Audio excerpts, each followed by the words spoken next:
Donc, chers collègues, chers amis, chers camarades, vous l'avez compris, l'intersyndicale CGT Solidaire Force ouvrière des finances publiques a décidé, après avoir consulté l'ensemble des agents des sites concernés en Assemblée Générale, à mettre en œuvre un processus d'action, conformément d'ailleurs à ce que nos syndicats nationaux respectifs demandent de faire partout en France pour défendre à la fois la fonction publique, nos missions, nos emplois, mais aussi les finances publiques, car aujourd'hui, nous pensons, avec notamment le gouvernement Macron-Philippe et CAP 2022, que les missions des finances publiques sont en danger.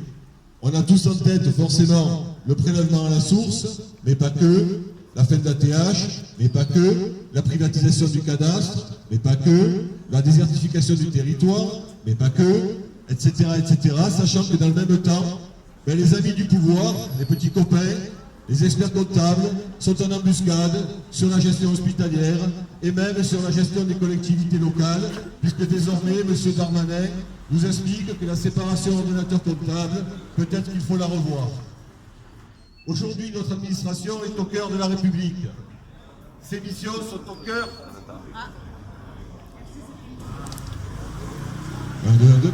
Ses missions sont au cœur...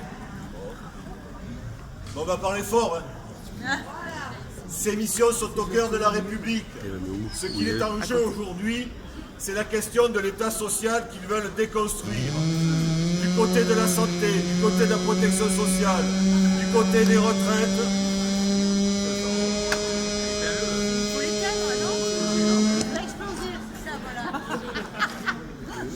Du côté des retraites, de l'ensemble des construits solidaires et collectifs qui ont été bâtis depuis 1945, par des luttes, par la négociation, par la confirmation dans la loi de droits et d'avancées pour l'ensemble du salariat, sur le droit du travail, sur le statut de la fonction publique, mes camarades, il y a le feu. Ça passe évidemment par un discours qui est celui de l'inutilité de la dépense publique, puisqu'on serait un puits sans fond. Ça passe aussi par un discours de dénigrement. La question que nous posons, après plus de 30 000 emplois supprimés en 10 ans aux finances publiques, est-ce que les agents des finances publiques sont les fonctionnaires lépreux de la République?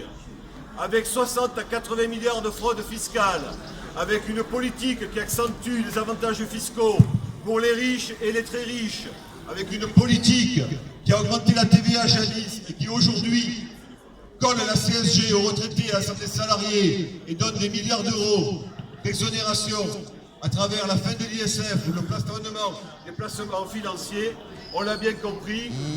On l'a bien compris.